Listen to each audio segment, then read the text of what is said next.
हम सभी जानते हैं कि किसान पूरे जो हिंदुस्तान का परेशान है। किसान निकल के बाहर आ रहे हैं और उसमें असलों का इस्तेमाल हो रहा है, रबर बुलेट्स का इस्तेमाल हो रहा है और इस तरह के सोनिक की वेपन्स का भी इस्तेमाल किया जाएगा, जिससे कि उनकी हियरिंग एज जा सकती है, मतलब सुनने की शक्ति और क्षमता जो हो सकती है उसको नुकसान पहुंच सकता है।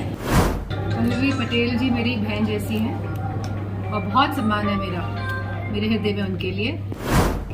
और आपने जो कल लिस्ट जारी हुई है, आप उस लिस्ट की बात नहीं कर रहे हैं। जो लोकसभा की लिस्ट जारी हुई, आप उसकी बात करिए। आप कहाँ छोटी छोटी बातें करते हैं। समाजवादी पार्टी ने हमेशा नेताजी के समय से पीडीए की बात करी है, पीडीए के लोगों को आगे लेके आए हैं। और आज समाजवादी पार्टी से इस्तीफा दे करके जो है अपनी पार्टी गठन का ऐलान कर दिया, मीटिंग कर रहे हैं, एमएलसी पद से भी इस्तीफा दे दिया है। पीडीए के लगातार विकेट गिर रहे हैं, कैसे देख रही हैं और क्या कहना चाहती हैं? मैं समझती हूँ कि चुनाव के दौरान स्वामी प्रसाद मौर्य जी पार्टी में आए थे और वो चुनाव नहीं जीत पाए थे। उसके बावजूद भी समाजवादी पार्टी ने उन्हें एमएलसी बना के विधानसभा में भेजने का काम किया है और हम स्वामी प्रसाद मौर्य जी का पूरा सम्मान करते हैं, हमेशा करते आए हैं। और जो समाज, अब आप बोलेंगे, नेक्स्ट सवाल करिए। अब पल्लवी पटेल जी ने भी पार्टी में रहते हुए और बगावत के सुर सामने ला दिए हैं कि राज्यसभा कैंडिडेट को वोट ही करने वाली हैं। कहती हैं कि पीडीए के नाम पर छलावा कर रही है समाजवादी। पल्लवी पटेल जी मेरी बहन जैसी हैं और बहुत सम्मान है मेरे हृदय में उनके लिए। और समाजवादी पार्टी के सिंबल से पल्लवी पटेल जी लड़ी थी और जीती थी। हम चाहते थे कि पल्लवी पटेल की जो माता जी हैं वो भी समाजवादी पार्टी से जीते और वो भी सदन तक पहुंचे, विधानसभा, लेकिन वो अपनी पार्टी के सिंबल से लड़ी और पल्लवी पटेल जी समाजवादी पार्टी के सिंबल से लड़ी और वो सदन तक पहुंची। हमें खुशी है और आगे भी इस तरह की कोई बात होगी तो हम पूरा समर्थन करेंगे पल्लवी पटेल।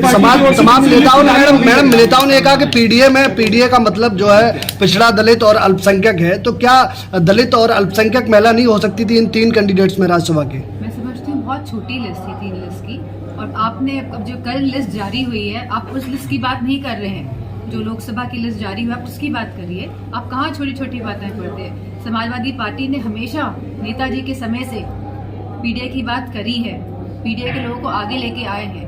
और समाजवादी पार्टी की जो विचारधारा है वो यह नहीं है कि पीडीए तक ही सीमित है। हम अगड़ों को भी साथ लेके चले हैं, गरीबों को भी, और जो भी शोषित वर्ग है उन सब को लेके आगे चलते आए हैं, पीछे भी और चलते रहेंगे। कांग्रेस से गठबंधन होने की लगातार वरिष्ठ नेता बात कर रहे हैं और अगर गठबंधन होता है तो आप सबको। क्या राहुल जी की न्याय यात्रा में शामिल होने वाले राष्ट्रीय अध्यक्ष? मैं तो मैनपुरी में हूँ क्योंकि ये क्षेत्र मेरा है और मुझे नहीं पता कि क्या डिसीजन हो रहा है लखनऊ में। आपके चुनाव की तैयारी कैसी चल रही है? 24 में आप भी कैंडिडेट हैं यहाँ से, आप क्या इस बार कर्तव्य दिखाने वाले हैं? समस्त लोग जो उन्हें भरपूर प्यार दिया है, सम्मान दिया है और मैं समझती हूँ जिस तरह पिछली बार लोकसभा सीट मैनपुरी ने समाजवादी की तो विचारधारा का समर्थन किया था, आने वाले समय में आप देखेंगे कि पिछले वोटों से भी बढ़ चढ़ के इस बार हम जीतेंगे। समाजवादी पार्टी की दूसरी लिस्ट जारी होगी प्रत्याशी की, लेकिन चाचा का इस बार उसमें भी नाम नहीं है। वो समाजवादी पार्टी का मामला है, तो जल्दी आपको पता चल जाएगा कौन कहाँ से लड़ा। किसान आंदोलन में राकेश टिकैत भी कूद गए हैं, बता रहे हैं कि पहले से भी बड़ा आंदोलन होगा। विपक्षी यानी सत्ता पक्ष के लोग ये कह रहे हैं कि आप लोगों का षड्यंत्र के तहत यह किया जा रहा है। ऐसा कुछ नहीं है। हम सभी जानते हैं कि किसान पूरे जो हिंदुस्तान का परेशान है और इतनी बड़ी संख्या में अगर किसान निकल के बाहर आ रहे हैं और उसमें असलों का इस्तेमाल हो रहा है, रबर बुलेट्स का इस्तेमाल हो रहा है और इस तरह के सोनिक, हम लोग सुनने में आया है कि वेपन्स का भी इस्तेमाल किया जाएगा, जिससे कि उनकी हियरिंग एज जा सकती है, मतलब सुनने की शक्ति और क्षमता जो हो सकती है उसको नुकसान पहुंच सकता है। मीडिया वालों को मैं देखा है कि वो बुलेट प्रूफ जैकेट्स, टोपी लगा के, हेलमेट्स लगा के वहाँ पहुंचे हैं, लेकिन हमारा जो किसान है जो सड़कों में बैठा हुआ है दिल्ली के, वो बिना किसी इस तरह के यंत्र पहने बैठा हुआ लगातार घायल हो रहा है। तो मेरा मानना है कि सरकार को उनकी बात सुननी चाहिए। 2000 जब उत्तर प्रदेश में चुनाव हो रहे थे तब 3 कानून वापस लिए गए थे और यह सरकार ऐसी ही है, चुनाव के हिसाब से इतने फैसले करती आई है और करती रहेगी। पुलिस भर्ती भी जो निकाली है आज, तो आप जानते हैं उसमें भी कितनी धांधली हुई है, पेपर पहले से लीक हो गया है। तो सरकार इस तरह जब इलेक्शंस आएंगे इस तरह के मुद्दे लेकर आएगी। पेपर लीक में कुछ अभ्यर्थी आपके पास आए, आप किससे देखते हैं? भारतीय जनता पार्टी कह रही है कि लोकसभा सीटें भारतीय जनता पार्टी को ये बात भी कहनी चाहिए कि हमने कितने युवाओं को रोजगार दिया है।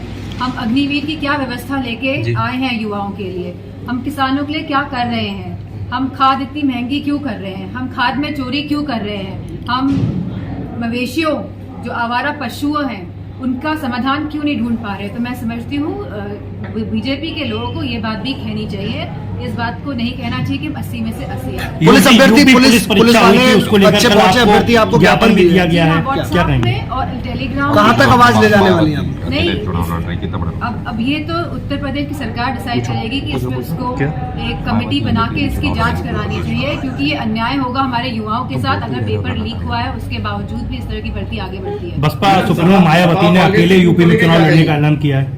कितना बड़ा नुकसान कर सकती है समाजवादी पार्टी को, क्योंकि आप पीडीए के तहत चुनाव में जा रहे हैं, उसमें दलित भी है और दलित की बहुत। बसपा के बारे में मैं नहीं बोल सकती। मैडम, सपा और कांग्रेस की टूट को लेकर क्या कहेंगे, क्योंकि अभी तक कोई सेटिंग नहीं बन पाई है।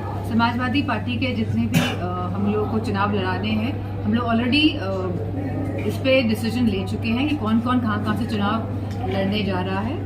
तो मैं समझती हूँ मजबूती के साथ समाजवादी पार्टी भाजपा का सामना करने जा रही है। क्या समाजवादी पार्टी की बसपा से, जैसा कि आपने बताया, बसपा कहने को तैयार नहीं है, क्या गठबंधन की बात आगे जारी है? समाजवादी पार्टी बीएसपी को फिर से गठबंधन में लाना चाह रही है, इंडी गठबंधन में?